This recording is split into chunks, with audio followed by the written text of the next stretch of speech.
Facebook live में आप लोगों का स्वागत है। महात्मा गांधी के पुनर्पाठ के क्रम में ये चौथा एपिसोड है और इसमें हम लोग जो बात कल जहां खत्म की थी उसके आगे शुरू करेंगे।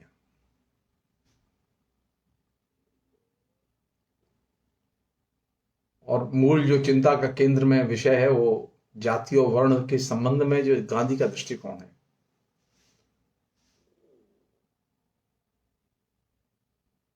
मुश्किल यह है कि जब भी इस तरह के बड़े विचारक पैदा हुए हैं तो उनके विचारों के दुरुपयोग की संभावनाएं बढ़ी हैं। उनके मरने के बाद उनके सामने भी हुआ है।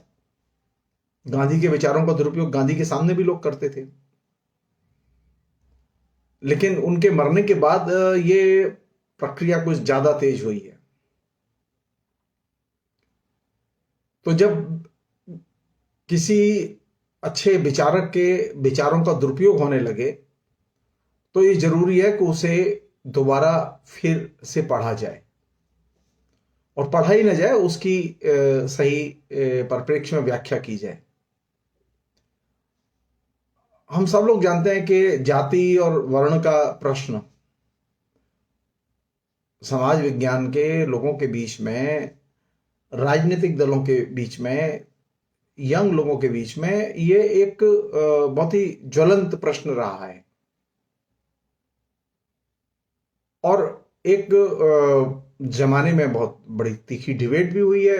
अंबेडकर और गांधी के बीच में डिबेट हुई है, जिस डिबेट को लेकर मैं पहले बोल चुका हूं। मैं उसमें से कोई चीज रिपीट नहीं करना चाहता, वो फेसबुक में है। लेकिन जो चीज मुझे लगती है कि कायदे से रखी जानी चाहिए, क्योंकि अब एक सिरे से फिर गांधी के वर्ण और जाति संबंधी दृष्टिकोणों को लेकर एक विभ्रम पैदा करने की कोशिश की जा रही है। मैं विनम्रता से यह कहना चाहता हूं कि गांधी जातिवादी नहीं थे। गांधी जाति को नहीं मानते थे। गांधी वर्णाश्रम व्यवस्था के उस कॉन्सेप्ट को नहीं मानते थे जिसको कि हम लोग जानते हैं और जिसके बारे में चर्चा करते हैं।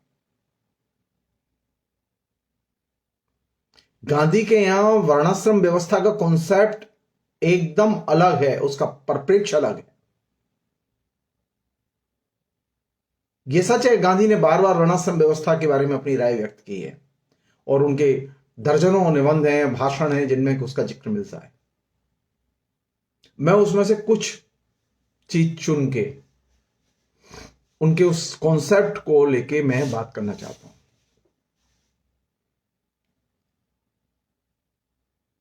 गुजरात में एक जगह मोरबी के राजा और प्रजा ने 24 जनवरी 1928 को गांधी जी को सम्मानित करने और उनका जोरदार स्वागत करने का फैसला किया, राजा और प्रजा दोनों ने। और वहां गांधी ने अपनी जो अभिव्यक्ति का जो विषय रखा वो जाति को ही रखा। कारण क्या है कि मोरबी जाति के लोगों के साथ में एक कास्ट को लेके एक टकराव गांधी के साथ में भी था। मैं उसके हिस्टोरिकल डिटेल्स में नहीं जाना चाहता, लेकिन जो बात वहां कही गई वो आज भी गांधी के संदर्भ में, और गांधी ने जो बात कही वो भारत के संदर्भ में और खासतौर पर लोकतंत्र के संदर्भ में वो आज भी प्रासंगिक है। गांधी के दृष्टिकोण की यही तो एक ब्यूटी है कि गांधी जो जब आप पढ़ते हैं तो गांधी आपको लगता है कि ये हाल फिलहाल में ही हमारे सामने से कोई चीज गुजर रही है जिस पर के बारे में बातचीत कर रहे हैं। गांधी के बारे में जब हम सोचेंगे और विचार करेंगे तो आप तो ये चीज पाएंगे कि गांधी आउटडेटेड नहीं है। मेन स्ट्रीम भारत की मुख्य धारा की जो केंद्रीय समस्याएं हैं, गांधी लगातार उन केंद्रीय समस्याओं से टकराते हैं। संभवतः गांधी अकेले बड़े नेता हैं जो कि केंद्रीय समस्याओं से टकराते ही नहीं है, बल्कि उसके लिए जन आंदोलन खड़ा करते हैं, जनता के बीच में लेके जाते हैं।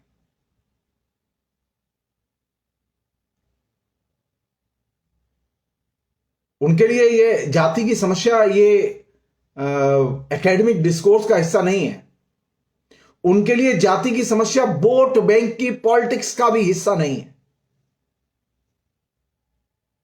उनके लिए वर्णाश्रम व्यवस्था और जाति की समस्या हिंदुओं को गोलबंद करने की मुहिम का हिस्सा नहीं है। तो गांधी के जाति और वर्ण संबंधी दृष्टिकोण पर विचार करते समय यह चीज ध्यान में रहनी चाहिए, गांधी ने समूह बंद करने की राजनीति जाति और वर्ण के नाम पर नहीं की, अंबेडकर ने की। अंबेडकर ने दलित जातियों को गोलबंद किया, गांधी ने तो गोलबंद नहीं किया किसी को। और अंबेडकर ने जिस तरह से गोलबंद किया उसके परिणाम क्या निकले, कभी अंबेडकर पर डिटेल्स में बात होंगी तो हम खूब चर्चा करेंगे। मैं अंबेडकर पर जो एपिसोड कर चुका हूं जो रेनेसा के पीरियड के संदर्भ में, उसमें मेरी वो एपिसोड आप सुन सकते हैं।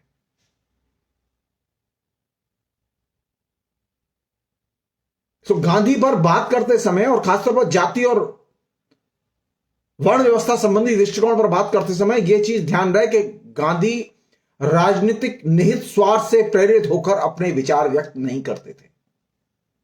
और यह बहुत बड़ा अंतर है गांधी और अंबेडकर के बीच में।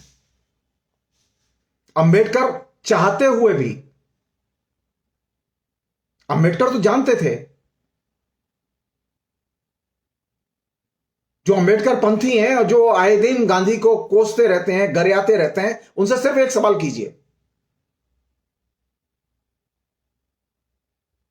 जाति प्रथा को और जातियों के विकास को अंग्रेजी सभ्यता ने और ब्रिटिश शासन ने हवा दी या उसे नष्ट किया?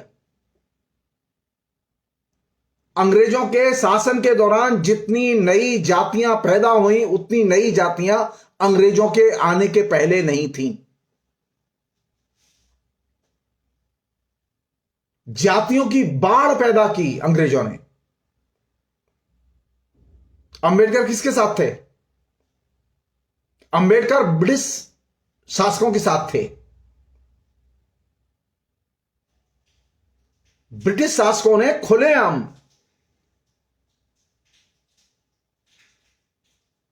जाति का समर्थन किया,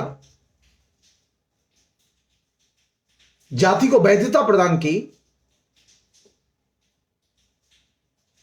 और ऐसी स्थिति में यह एक चुनौती हमारे सामने बहुत बड़ी है।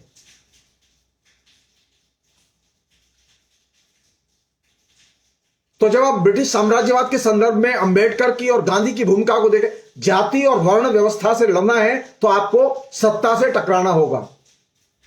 अंबेडकर ने सत्ता से मोर्चा नहीं लिया, गांधी ने सत्ता से मोर्चा लिया। और सत्ता से ही मोर्चा नहीं लिया, गांधी ने जो प्रभुत्वशाली वर्ग थे, जो जातियों की हिमायत करते थे, उनसे भी मोर्चा लिया। मोरवी का राजा उनमें से एक था।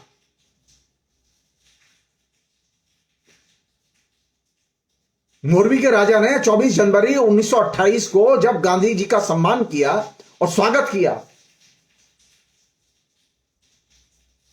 तो उसने खुलेआम जाति के पक्ष में बयान दिया। गांधी ने वहीं जो कहा वो बहुत महत्वपूर्ण है। इसलिए गांधी और अंबेडकर का सिरा, या जो कहें जो जाति की राजनीति का विरोध करना चाहते हैं, जो कास्टिज्म का विरोध करना चाहते हैं, जो वर्णाश्रम व्यवस्था का विरोध करना चाहते हैं, उनसे एक ही सवाल किया जाना चाहिए, सत्ता का विरोध किए बिना क्या जाति का उन्मूलन संभव है?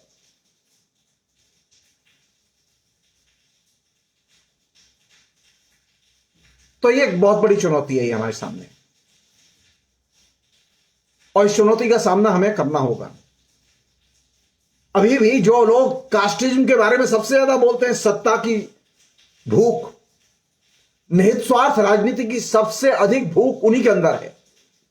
गांधी ने जब जाति और वर्ण व्यवस्था के बारे में अपनी राय दी तो गांधी का कोई निहित राजनीतिक स्वार्थ नहीं था, और यह बहुत बड़ा अंतर है। गांधी ने कोई जातियों का समूह नहीं बनाया जो अब उनके पीछे लामबंद हो। न उन्होंने सवर्णों को इकट्ठा किया, न उन्होंने असवर्णों को इकट्ठा किया। गांधी के विचार हिंदुस्तान की मेन स्ट्रीम पॉलिटिक्स के, हिंदुस्तान के मेन स्ट्रीम पॉलिटिक्स की सबसे बड़ी पॉलिटिकल पार्टीज के एजेंडा बने। तो 24 जनवरी 1928 को गांधी ने जो जाति के बारे में कहा वो बहुत ही मूल्यवान है और वो समझने की जरूरत है। उन्होंने कहा जाति के बारे में, इन छोटे छोटे बाड़ों का नाश करना चाहिए। बाड़े, मुझे इस बारे में शक नहीं कि हिंदू धर्म के भीतर जातियों के लिए जगह नहीं है। आगे लिखा, सच्चे हिंदू शास्त्रों में जाति के बारे में कोई भी आधार नहीं है। आप देखिएगा, अंबेडकर खोज खोज के जाति के बारे में हिंदू शास्त्रों का उद्धरण देते हैं, और गांधी जिस बात पर जोर दे रहे हैं वो किस बात पर जोर दे रहे हैं? सच्चे हिंदू शास्त्र। सच्चे हिंदू शास्त्रों में जाति के बारे में कोई उल्लेख नहीं मिलता, जाति मिलती नहीं है। आगे कहते हैं, जाति के बाड़ों को भूल जाइए। आज जो जातियां हैं उनका आहुतियों के रूप में उपयोग कीजिए और नई न बनने दीजिए। आप उन छोटे बाड़ों में पड़े रहेंगे तो बदबू उठेगी। डॉक्टर गड्ढे भर देने की सलाह देते हैं, जिस तरह उनमें से बदबू उठती है, मच्छर पैदा होते हैं, वे घातक साबित होते हैं। उसी तरह यह समझ लीजिए कि ये जाति के बाड़े भी मनुष्य के लिए घातक हैं। यह समझ लीजिए कि ईश्वर कभी ऐसी घातक रचना नहीं कर सकता। मैं अपने अनुभव की बात कहता हूं, अगर आप उसे मानेंगे तो सुखी होंगे। समय अपना काम करता रहता है। समय के काम में बाधा डालनी हो तो भले ही डालिए, पर यह मान लीजिए कि बाधा डालना नाहक धूल उड़ाकर अपनी ही आंखों में डालने के खेल की तरह होगा।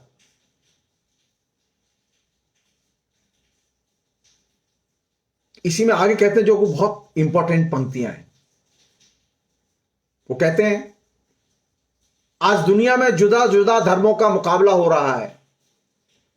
यदि हम खुले मन से देखें तो जान पड़ेगा कि हमारी जातियां तरक्की को, धर्म को, स्वराज्य को और राम राज्य को, जिसकी मैं रट लगाए हुए हूं, उस राम राज्य को रोकने वाली हैं। सब लोग जानते हैं कि गांधी जिस राम राज्य की बात करते थे वह राम राज्य का मतलब उनके लिए स्वराज्य या आज की भाषा में डेमोक्रेसी था।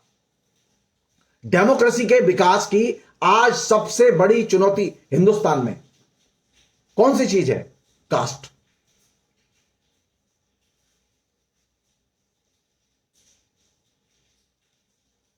कास्ट को आप एबॉलिश कर दीजिए, कास्ट के बारे में आप एक कठोर नजरिया अपनाइए, तमाम किस्म के राजनीतिक दलबंदियां बदल जाएंगी।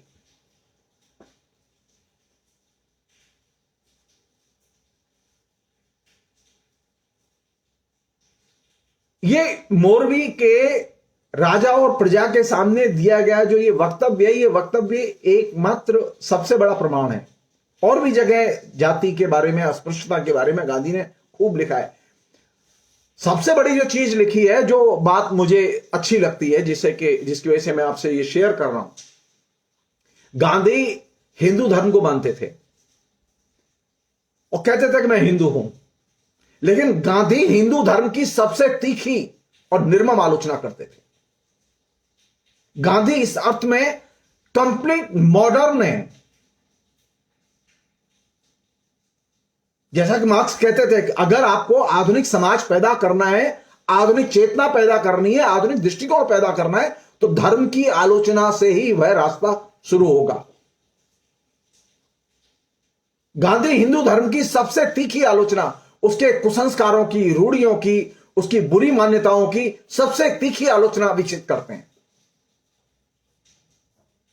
आप एक उदाहरण बताइए, आप एक उदाहरण बताइए मॉडर्न पीरियड में कि जो राजनेता जिस धर्म को मानता हो उसने उस धर्म की तीखी आलोचना लिखी हो।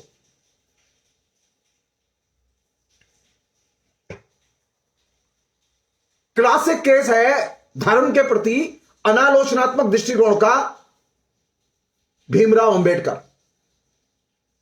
भीमराव अंबेडकर हिंदू धर्म की तो आलोचना करते थे, लेकिन उन्होंने बौद्ध धर्म जिसको स्वीकार किया, बौद्ध धर्म की बुराइयों की कभी तीखी आलोचना नहीं की।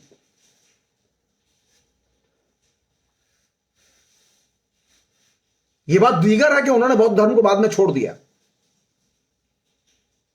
लेकिन गांधी और अंबेडकर के बीच में एक चीज कॉमन थी, दोनों हिंदू धर्म से आते थे। गांधी अंत तक हिंदू धर्म में रहे और अंबेडकर हिंदू धर्म से बौद्ध धर्म की ओर गए और बाद में वहां से निकले। अंबेडकर मार्क्सवाद की तरफ भी गए लेकिन वहां से निकले। गांधी मार्क्सवाद की तरफ नहीं गए। मार्क्सवाद के प्रति वे क्रिटिकल थे, समाजवाद के प्रति वे क्रिटिकल थे, लेकिन वे अपने दृष्टिकोण को लेकर एकदम क्लियर थे कि अगर आधुनिक दृष्टिकोण का विकास करना है और आधुनिक मनुष्य का विकास करना है तो इसकी पहली शर्त है कि व्यक्ति जिस धर्म को रिप्रेजेंट करता है, जिस धर्म का वो सदस्य है, उस धर्म की कुरीतियों, बुराइयों, रूढ़ियों की वो खुली सार्वजनिक आलोचना करे। धर्म की आलोचना विकसित किए बिना आप आधुनिक मनुष्य का निर्माण नहीं कर सकते, आधुनिक दृष्टिकोण का निर्माण नहीं कर सकते। और यही वह जगह थी जहां से गांधी दाखिल होते थे। वो जाति की आलोचना में दाखिल होते थे, वो संस्कारों की आलोचना में दाखिल होते थे, वो वर्णाश्रम व्यवस्था की तमाम कुरीतियों को लेकर दाखिल होते थे। इसी प्रसंग में एक अन्य जो बहुत ही रोचक घटना है जिसका कि जिक्र करना जरूरी है, वो गांधी जी जब तमिलनाडु गए, तमिलनाडु के तमाम शहरों में घूमे वो, और उन शहरों में घूमने के बाद में उन्होंने एक बड़ा काम यह किया कि उन्होंने जगह जगह हिंदू धर्म से संबंधित, वर्णाश्रम व्यवस्था से संबंधित, ब्राह्मण अब्राह्मण से संबंधित अनेक वक्तव्य दिए। उन सभी वक्तव्यों को समराइज करते हुए ब्राह्मण अब्राह्मण के शीर्षक के तहत महादेव देसाई ने एक नोट तैयार किया, जिसमें गांधी जी के मूल विचार और जो तमिलनाडु में सवाल तमिलनाडु के नेताओं ने उठाए थे, उन सवालों के उत्तर गांधी जी ने दिए। मेरे ख्याल में गांधी जी के वर्णाश्रम व्यवस्था संबंधी दृष्टिकोण को समझने के लिए वो ब्राह्मण अब्राह्मण शीर्षक से जो महादेव देसाई ने नोट तैयार किया, वो नोट बहुत महत्वपूर्ण नोट है। महादेव देसाई ने इस चीज पर गांधी जी के बहाने हमारा ध्यान खींचा कि गांधी जी का जो वर्णाश्रम व्यवस्था कॉन्सेप्ट है वो क्या है। गांधी जी का वर्णाश्रम व्यवस्था का वो कॉन्सेप्ट नहीं है जिसकी कि मनुस्मृति में वकालत की गई है। गांधी जिस वर्णाश्रम व्यवस्था की बात करते हैं, यह वह वर्णाश्रम व्यवस्था है जो कि आदिम समाज में सबसे पहले पैदा हुई।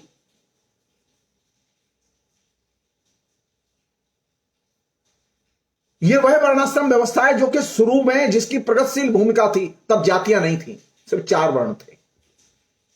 गांधी उस वर्णाश्रम व्यवस्था को प्रेज करते हैं। वो कैसी वर्णाश्रम व्यवस्था थी? उस वर्णाश्रम व्यवस्था के जो बिगनिंग का दौर है, जबकि वर्णाश्रम व्यवस्था की भारतीय समाज में प्रगतिशील भूमिका हुआ करती थी, उस प्रगतिशील भूमिका को तो स्वयं अंबेडकर ने अपने लेखन में स्वीकार किया है। कोई भी हिस्टोरियन जिसने हिंदुस्तान के इतिहास पर काम किया है, उसने बिगिनिंग में वर्णाश्रम व्यवस्था की प्रगतिशील भूमिका थी, इस पर विस्तार से लिखा है। चाहे वो रामशरण शर्मा हो, चाहे वो भीमराव अंबेडकर हो, और चाहे वो महात्मा गांधी हो। तो महात्मा गांधी का जो वर्णाश्रम व्यवस्था का कॉन्सेप्ट है, वो कॉन्सेप्ट एक आदिम समाज व्यवस्था में जो वर्णाश्रम व्यवस्था जब शुरू हुई थी, जबकि जातियां नहीं थी, सामाजिक वैषम्य नहीं था, व्यक्ति के द्वारा व्यक्ति का शोषण नहीं था, उस समय जो वर्णाश्रम व्यवस्था पैदा हुई थी, उस वर्णाश्रम व्यवस्था के कॉन्सेप्ट को और उसकी चिंताओं को गांधी मानते हैं। हम लोग करते क्या है, गांधी को पढ़ते समय हम वर्णाश्रम व्यवस्था देखते हैं तो हमको लगता है कि वर्णाश्रम व्यवस्था का मतलब वही है जो कि मनुस्मृति में लिखा हुआ है। वर्णाश्रम व्यवस्था का मतलब वही है जो कालांतर में विकसित हुआ है। जी नहीं, गांधी के यहां वर्णाश्रम व्यवस्था वह नहीं है जिसका कि हमारे धर्मशास्त्र ने, पुराणों ने, मनु ने प्रचार किया है। गांधी के यहां वर्णाश्रम व्यवस्था का वही अर्थ नहीं है जिस वर्णाश्रम व्यवस्था को लेकर बड़े पैमाने पर अंबेडकर ने लिखा है।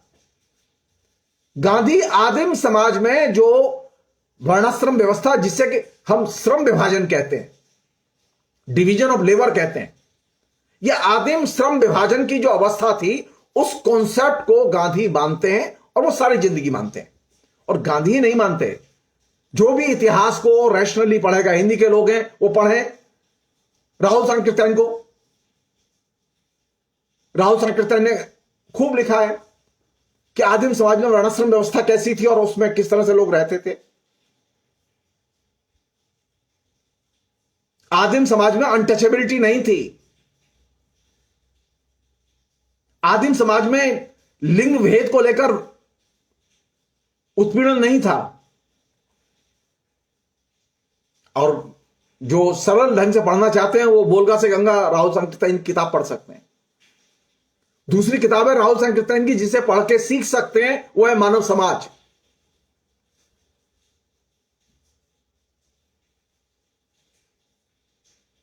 तो गांधी की जो वर्णाश्रम व्यवस्था की जो धारणा है, वह धारणा आदिम युग में जो सबसे पहले वर्णाश्रम व्यवस्था पैदा हुई एक श्रम विभाजन के तौर पर, उस कॉन्सेप्ट को वो मानते हैं। उसके बाद में जो उसमें चेंजेज हुए, जो अमेंडमेंट हुए, उनको गांधी नहीं मानते। ये वो अनेक दर्जनों भाषणों में उन्होंने ये बात कही है।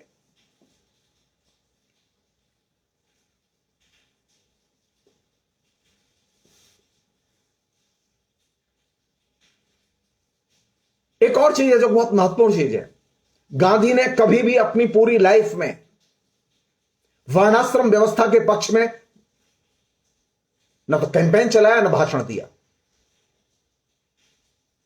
तो गांधी जानते थे कि वर्णाश्रम व्यवस्था का जो समाज में कालांतर में विकास हुआ, उसमें अनेक विकृतियां आई और उन विकृतियों से ही अनटचेबिलिटी पैदा हुई, जातियां पैदा हुई और तमाम चीजें पैदा हुई।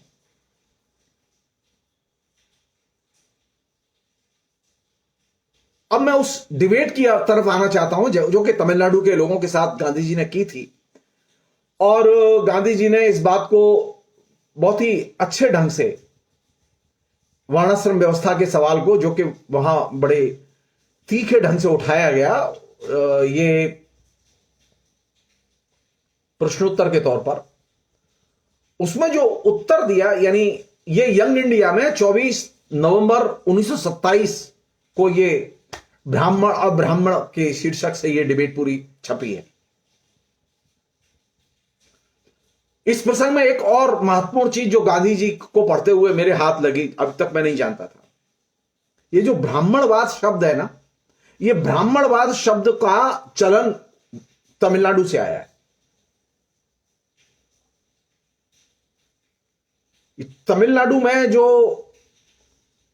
सवर्ण असवर्णों का जो टकराव और अंतर्विरोध पैदा हुआ और जो डिबेट पैदा हुई,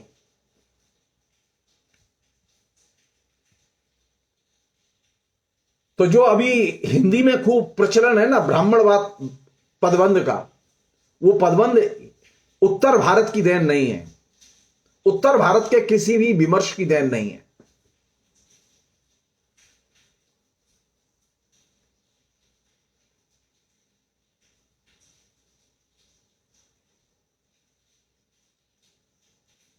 चूंकि दक्षिण भारत में ब्राह्मणवाद की खूब चर्चा हुई, और दिलचस्प बात बता रहा हूं आपको, दक्षिण भारत में जब आलवार संतों ने भक्ति आंदोलन की शुरुआत की, जिसमें दलित भी थे, गैर दलित भी थे, और बहुत महान भक्ति आंदोलन था वो। दिलचस्प बात यह कि भक्ति आंदोलन के कवियों ने ब्राह्मणों पर अटैक करते हुए कभी कुछ नहीं लिखा।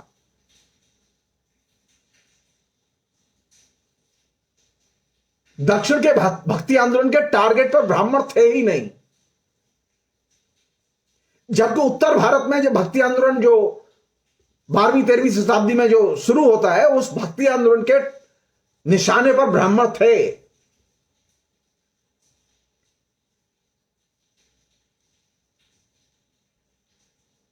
गांधी दो किताबों से सबसे ज्यादा प्रभावित थे। एक थी श्रीमद् भगवत गीता और दूसरी थी तुलसी की रामायण। और तुलसी की रामायण उसी जमाने में लिखी गई जबकि ब्राह्मणों के खिलाफ में सबसे तेज क्रिएटिव मुहिम, सर्जनात्मक मुहिम उत्तर भारत के संत कवियों ने शुरू की थी। दक्षिण भारत में तो ब्राह्मण निशाने पर थे ही नहीं।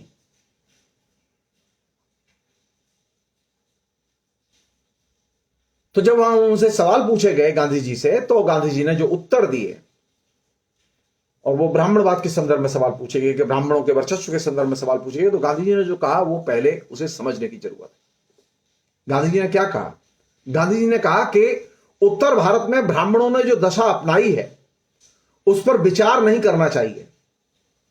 उत्तर भारत में ब्राह्मणों का जो दर्जा है वह उन्हें अब्राह्मणों ने प्रदान किया है, उसका अपना कोई स्वतंत्र दर्जा नहीं है। तथ्य तो यह है कि उत्तर और पश्चिम भारत में इस बात का विचार किया ही नहीं जाता कि कोई नेता विशेष ब्राह्मण है अथवा अब्राह्मण है, बल्कि देखा यह जाता है कि वह नेतृत्व कर सकता है या नहीं, अनकोट। समस्या यह थी, बहुत छोटी सी समस्या है जो कि बहुत इंपॉर्टेंट भी है, कि तमिलनाडु के कई जो गांधी आश्रम थे उसमें जो खादी बुनने का काम करते थे उसमें ब्राह्मणों की संख्या ज्यादा थी। तमिलनाडु के जो लोग थे उन्होंने ये बात उठाई कि आप तो ब्राह्मणों के पक्षधर हैं, इसलिए आपके यहां खादी बुनने का ज्यादातर लोग काम करते हैं वो ब्राह्मण हैं। गांधी जी ने इसका खंडन किया। उन्होंने कहा कि नहीं, वो इसलिए नहीं रखे गए कि वो ब्राह्मण, बल्कि वो इसलिए कि वो फ्री में काम कर रहे हैं, मुफ्त में काम कर रहे हैं। खादी का ब्राह्मणत्व से और ब्राह्मणवाद से कोई संबंध नहीं है। उन्होंने कहा कि यह गलत धारणा है आपकी। आप उत्तर भारत को केंद्र में रख के बात मत कीजिए। आपको हिंदुस्तान की राजनीति का ज्ञान नहीं है।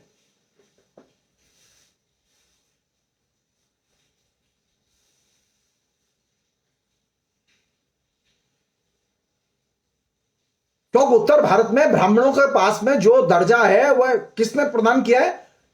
जो अब्राह्मण थे, जो गैर ब्राह्मण थे, उन्होंने ही उन्हें ये महान बनाया है।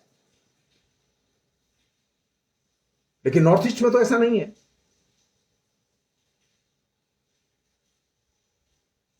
और भी बहुत सारी जगह ऐसा नहीं है।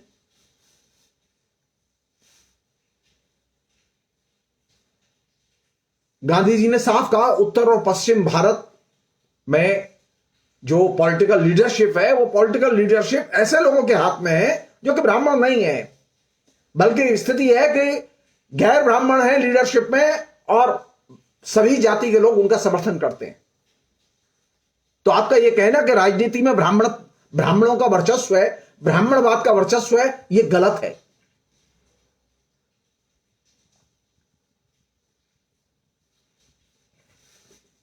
अब वो जो बुनियादी प्रश्न लोगों ने पूछा उनसे कि आप वर्ण का समर्थन करते हैं, वर्णाश्रम व्यवस्था का,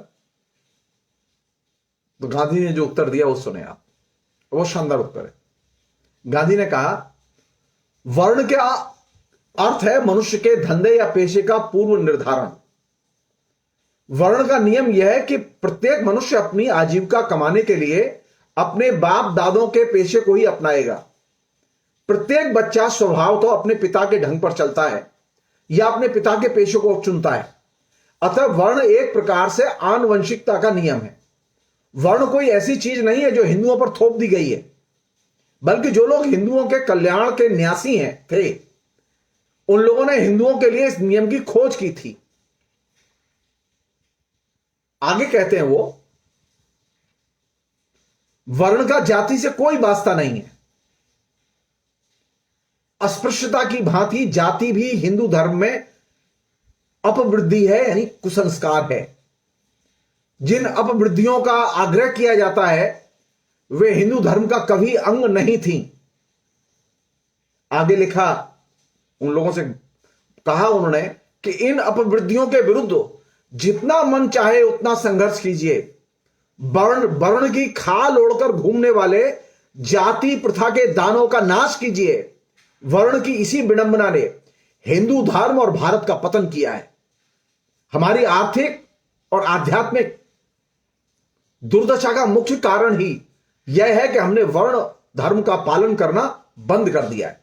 वो जो आदिम अवस्था में जो वर्ण था, जिसमें डिवीजन ऑफ लेबर थी, श्रम विभाजन था, लेकिन जाति नहीं थी, भेदभाव नहीं था, एक दूसरे का शोषण नहीं था।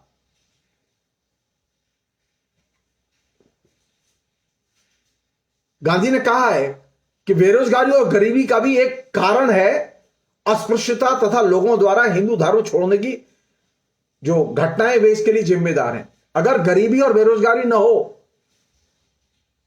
और गरीबी और बेरोजगारी क्यों है? क्योंकि आपके यहां अनटचेबिलिटी है। अगर आप अनटचेबिलिटी खत्म कर दें, गरीबी और बेरोजगारी खत्म कर दें, तो लोग हिंदू धर्म छोड़कर दूसरे धर्म में न जाएं।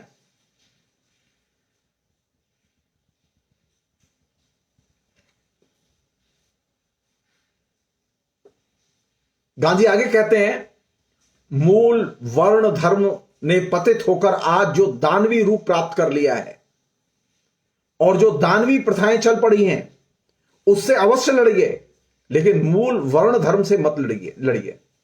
यह कहना कि वर्णाश्रम व्यवस्था गलत है, यह ठीक नहीं, क्योंकि ओरिजिनली वर्णाश्रम व्यवस्था की एक प्रगतिशील भूमिका थी।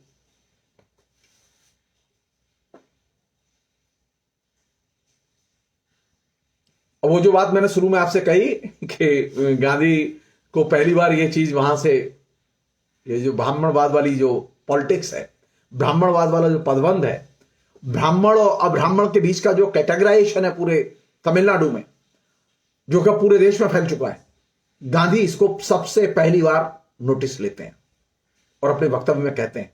वो कहते हैं,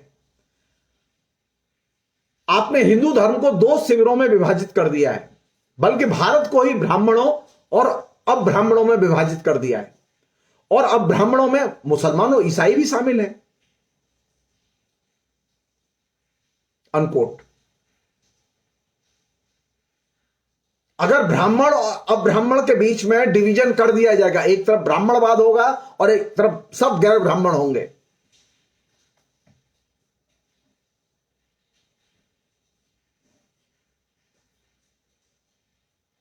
गांधी जी ने एक प्रश्न की तरफ ध्यान खींचा है, बहुत इंपॉर्टेंट चीज है वो। गांधी ने कहा है कि सबसे महत्वपूर्ण यह था कि वहां योग्यता और निर्योग्यता का प्रश्न महत्वपूर्ण था। ब्राह्मण योग्य है या निर्योग्य है? तो अब महत्वपूर्ण क्या हो गया? महत्वपूर्ण योग्यता और निर्योग्यता नहीं है, महत्वपूर्ण है जाति।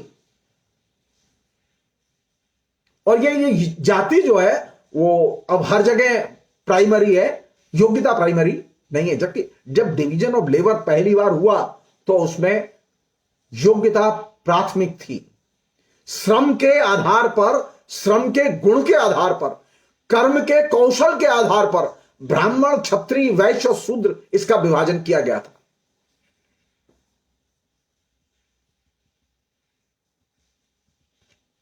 गांधी जी ने से पूछा था कि आपको ये वर्णाश्रम व्यवस्था कॉन्सेप्ट कहां से मिला? गांधी जी ने साफ डिनाई किया कि वो मनुस्मृति में और मनु ने जो कहा है वे उसे नहीं मानते, बल्कि वे श्रीमद् भगवद गीता में जो वर्णाश्रम व्यवस्था का कॉन्सेप्ट है उसे मानते हैं। वर्णाश्रम व्यवस्था का कॉन्सेप्ट जो श्रीमद् भगवद गीता में है और जो मनु के यहां है, वो दोनों अलग हैं।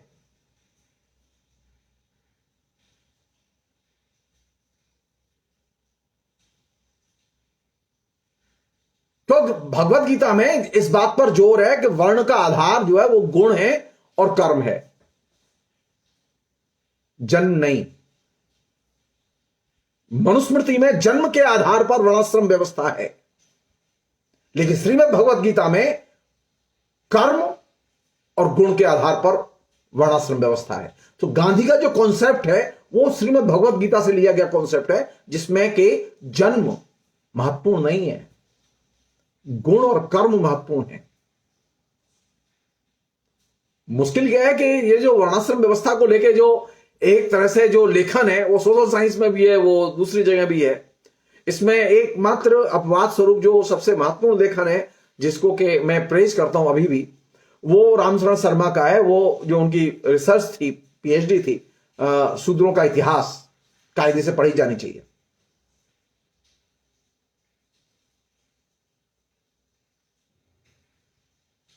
तो ये जो वर्णाश्रम व्यवस्था को जन्म के आधार के साथ जोड़कर देखने की जो पद्धति विकसित हुई, गांधी इसको स्वीकार नहीं करते।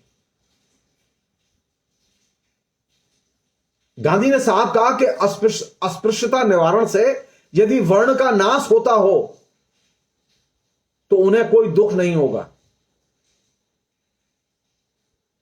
गांधी ने यह भी कहा, कोट, वर्ण धर्म का बचाव करने के लिए कहीं नहीं गया हूं। लोगों ने वर्ण पर खूब हमले किए, अंबेडकर ने खूब हमले किए, गांधी ने कभी भी वर्णाश्रम व्यवस्था के पक्ष में कभी कोई बयान नहीं दिया, वो कभी नहीं गए। गांधी ने कहा कि हमने 3 महत्वपूर्ण प्रस्ताव गांधी ने जो कांग्रेस के लिए तैयार किए थे, 3 महत्वपूर्ण प्रस्ताव जो कांग्रेस के और भारत के लिहाज से माइलस्टोन प्रस्ताव हैं, जिन्होंने हिंदुस्तान की तकदीर बदलने में महत्वपूर्ण भूमिका अदा की। वो क्या थे?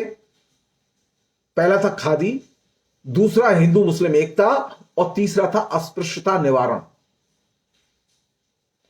और ये तीनों चीजें गांधी के स्वराज के कॉन्सेप्ट का मूलाधार है।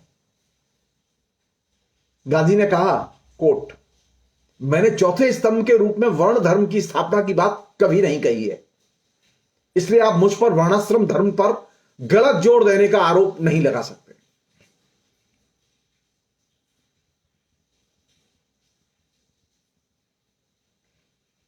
जब गांधी से लोगों ने लगातार सवाल ब्राह्मणवाद और ब्राह्मणवाद की हिमायत में उनके संदर्भ को लेकर किए गए, तो गांधी ने फिर एक जगह उसका प्रतिवाद करते हुए कहा, कोट, आपसे मुझे इतना ही कहना है कि बुनियाद को नष्ट मत कीजिए। ये कर्म और गुण के आधार पर जो डिवीजन ऑफ लेबर जो वो आदिम समाज में पैदा की गई थी, आप इसे नष्ट मत कीजिए। हम उसे शुद्ध करने की कोशिश करें, इसके बजाय आप एक नया धर्म देने की कोशिश कर रहे हैं जिसे अपनाने के लिए कोई तैयार नहीं। ब्राह्मणवाद हिंदू धर्म का पर्याय है।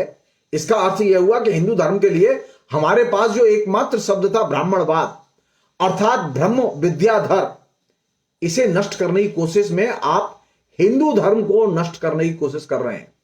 ब्राह्मण यदि आपके अधिकारों का अतिक्रमण करे तो आप उसके साथ 1-1 इंच पर लड़िए और उसे सुधारने की कोशिश कीजिए, लेकिन हर ब्राह्मण को गाली देने से कोई फायदा नहीं है। ब्राह्मण भी कई ढंग के हैं। एक ब्राह्मण कट्टर सुधारवादी है, दूसरा सुधारों का विरोधी है। आपको अच्छे से अच्छे सुधारक ब्राह्मण को अपने पक्ष में करना चाहिए। उनकी सहायता से अपने कार्यक्रम के रचनात्मक अंग को कार्यान्वित कीजिए, इससे ब्राह्मण और अब्राह्मण दोनों का कल्याण होगा। अनकोट। मैं इस प्रसंग में सिर्फ एक चीज बताना चाहूंगा कि अंबेडकर ने इस सलाह पर निश्चित तौर पर काम किया। अंबेडकर ने उन तमाम किस्म के ब्राह्मणों को जो समाज सुधार के पक्ष में थे, ज्योतिबा फुले ने उन तमाम किस्म के समाज सुधार के पक्षधर ब्राह्मणों को अपने साथ लिया। महाराष्ट्र में यह हुआ, बड़े पैमाने पर हुआ। महाराष्ट्र में जो अंबेडकर और ज्योतिबा फुले का जो आंदोलन खड़ा हुआ, उस आंदोलन में ब्राह्मणों की सक्रिय हिस्सेदारी थी, बल्कि प्रगतिशील ब्राह्मणों की हिस्सेदारी के बिना यह संभव ही नहीं था। तो गांधी जी की अपील का असर अंबेडकर पर देखा गया। गांधी जी आगे कहते हैं, सुधार विरोधियों से लड़िए और उनसे कह दीजिए, यदि आप धन और सत्ता के पीछे भागेंगे। सुधार विरोधी कौन लोग हैं, किस तरफ रहते हैं? वो धन और सत्ता के पीछे। सुधार विरोधियों से लड़िए और उनसे कह दीजिए, यदि आप धन और सत्ता के पीछे भागेंगे और यदि आप विद्वान नहीं हैं और हमें सच्चे धर्म की शिक्षा नहीं दे सकते, तो हम आपको ब्राह्मण नहीं कहेंगे। आप सुधार के लिए जोरदार आंदोलन कीजिए।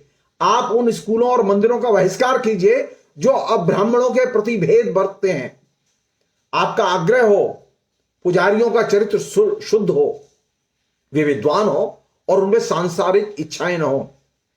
यदि पुराने मंदिरों में अस्पृश्यों के प्रवेश का निषेध हो तो आप नए मंदिर बनवाइए, अनकोट। एक और चीज है जो कि इस बीच में बहुत तेजी से उभरी है, वो ये कि इस पूरी की पूरी डिबेट में, वर्ण और जाति वाली डिबेट में, जीवन शैली, खान पान के प्रश्न एक साथ आ गए। गांधी ने इस पर भी अपनी राय दी और बहुत शानदार राय दी। गांधी ने कहा, फिर एक सवाल खाने पीने का है। मैं किसी के साथ इस आधार पर झगड़ा नहीं करूंगा, लेकिन जिस समारोह में दो वर्गों के बीच भेद किया गया हो, उस समारोह का बहिष्कार करूंगा। इसके अलावा मैं अस्पृश्यों के साथ भाईचारा रखूंगा और उनके साथ वैसा ही व्यवहार करूंगा जैसा कि सगे भाई के साथ। मैं जाति और बिरादरी की बीमारियों को तोड़कर चूर कर दूंगा, अनकोट। अब ये सारी की सारी चीजें, यानी जाति और वर्ण के संदर्भ में जो गांधी के जो ये विचार हैं, इस विचार को अगर आप ध्यान से देखें और इसका थ्रस्ट एरिया यानी मुख्य जोर किस बात पर है? मुख्य जोर इस बात पर है कि किसी भी तरह से समाज में जाति के नाम पर, वर्णाश्रम व्यवस्था के नाम पर जो भेद पैदा किया गया, उस भेद को खत्म किया जाए। जो अस्पृश्यता पैदा की गई है, उस अस्पृश्यता को खत्म किया जाए।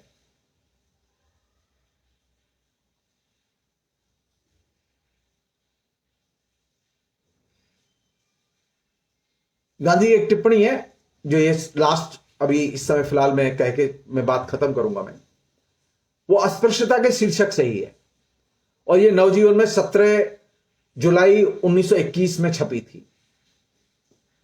इसमें वो कहते हैं, और ये हमारे एटीट्यूड, जो शास्त्र संबंधी एटीट्यूड है ना, जो शास्त्रों में क्या लिखा है। गांधी ने लिखा, हम शास्त्र का अर्थ करने की झंझट में इतना ज्यादा फंस गए हैं कि हमने धूल का धान करने की बजाय धान की धूल कर दी है।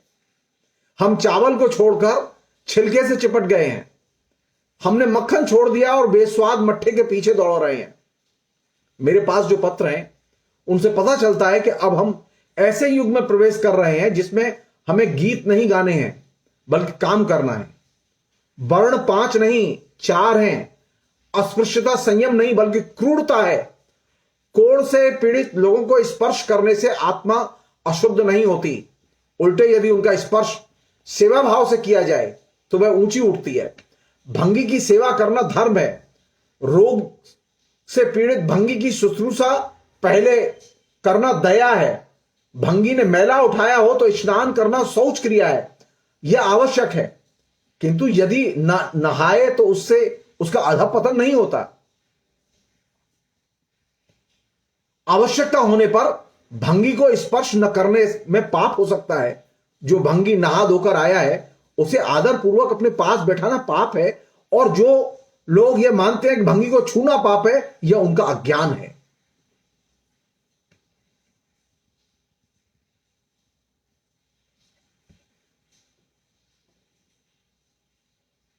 अंत में एक सिर्फ छोटा सा एक लाइन, वर्णाश्रम व्यवस्था क्या है। गांधी का एक बहुत विशाल लेख है जिसकी चर्चा बाद में हम कभी करेंगे, हिंदू धर्म शीर्षक से। उसमें वर्णाश्रम व्यवस्था की व्याख्या उन्होंने की है विस्तार से। उससे सिर्फ एक लाइन और यह कह के बात खत्म हो जाएगी। यह हिंदू धर्म शीर्षक से जो लेख है, यह लेख यंग इंडिया में 6 अक्टूबर 1921 में छपा। गांधी कहते हैं, कोट, वर्णाश्रम का मतलब है आत्मसंयम, शक्ति का रक्षण और उसका सुव्यवस्थित उपयोग।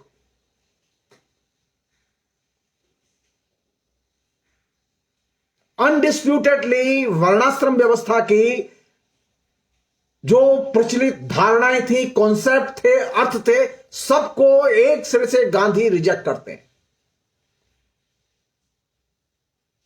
मैं फिर रिपीट कर रहा हूं, गांधी कहते हैं वर्णाश्रम का मतलब है आत्मसंयम, शक्ति का रक्षण और उसका व्यवस्थित उपयोग।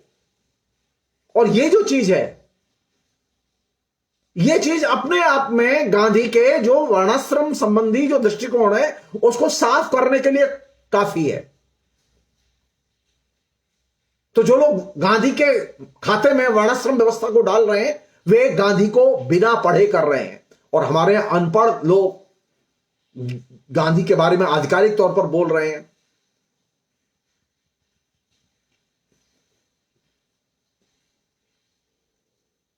और अगर ये अर्थ जो कि मैंने आपसे कोट किया और मैंने आपको रेफरेंस बताया है, ये बहुत महत्वपूर्ण रेफरेंस है, ये उसमें वर्णाश्रम व्यवस्था की बहुत सारी चीजें गांधी ने डिस्कस किया, लेकिन जो एसेंस है जहां से वर्णाश्रम व्यवस्था को देखते हैं कि वर्णाश्रम व्यवस्था का मतलब क्या है, इसके बाद में वे सारे तर्क जो गांधी के खिलाफ में खड़े किए गए कि वे जाति के पक्ष में, वर्ण के पक्ष में, वे सारे तर्क खारिज होते हैं। आज फिलहाल इतना ही। बहुत बहुत शुक्रिया। Thank you.